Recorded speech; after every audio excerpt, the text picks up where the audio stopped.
Assalamualaikum warahmatullahi wabarakatuh. Perkenalkan, nama saya Frida Hapsari Dewi dengan NIM 2019 030082, Prodi Pendidikan Guru Madrasah Ibtidaiyah, kelas PGMI 4C.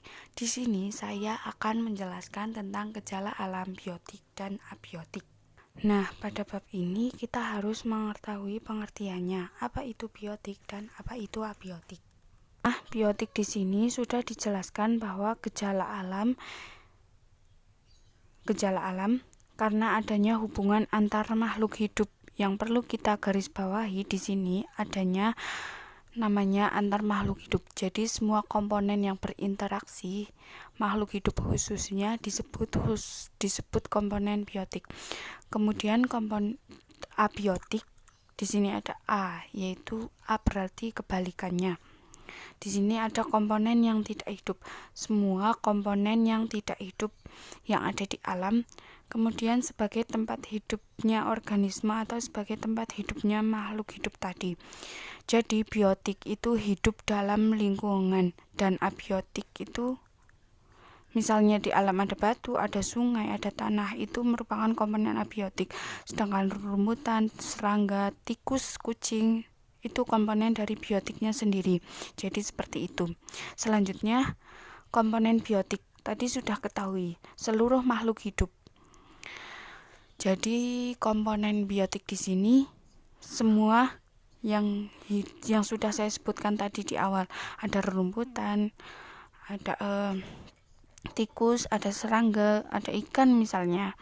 Ikan di sungai, kemudian sapi di sawah, ayam, serangga di hutan, itu semua contoh dari biotik bagian hewan. Kemudian tumbuhnya misalnya ada di sawah, ada padi. Kemudian di kebun kita ditanam mangga, taman rumah ada anggrek.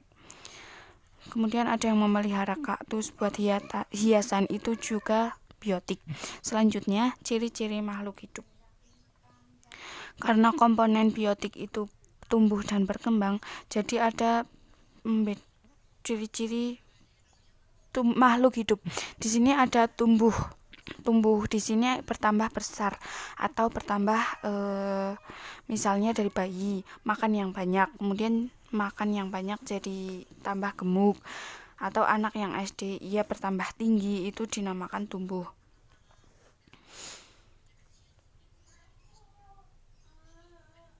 Kedua, berkembang itu bertambah fungsi. Jadi kalau tubuh itu bertambah besar, kalau berkembang itu bertambah fungsi. Misalnya kalau manusia dulu masih TK, dulu masih belum bisa menulis. Terus TK besar menuju SD itu bisa menulis.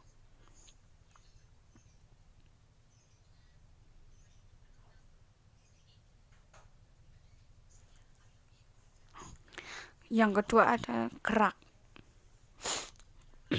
Gerak kalau kita ketahui di sini, kita harus ketahui bergerak.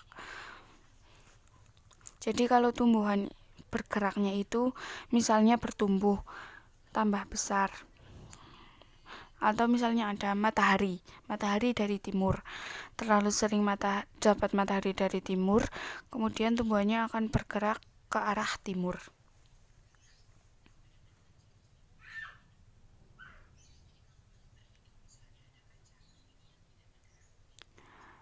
Jadi seperti itu.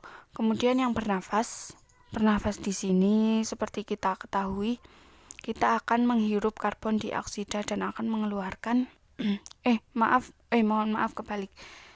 Kita akan menghirup oksigen dan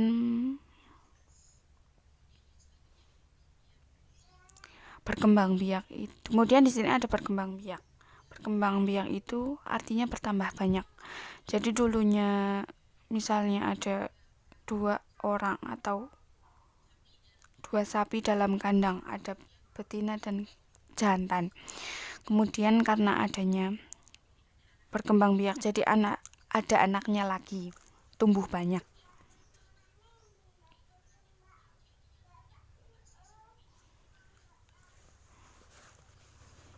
Selanjutnya ada yang peka terhadap rangsang. Atau peka itu misalnya dari luar, kalau kita melihat sinar matahari pasti akan merasa silau.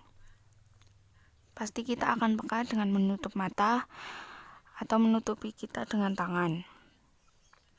Kalau misalkan ada panas, kita akan menghindar, itu dinamakan peka.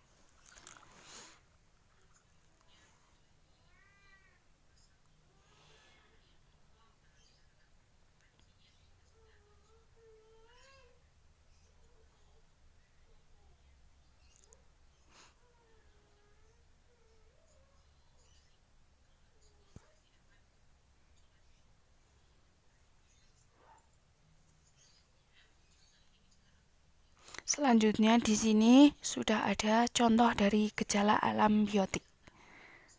Silahkan dibaca ya.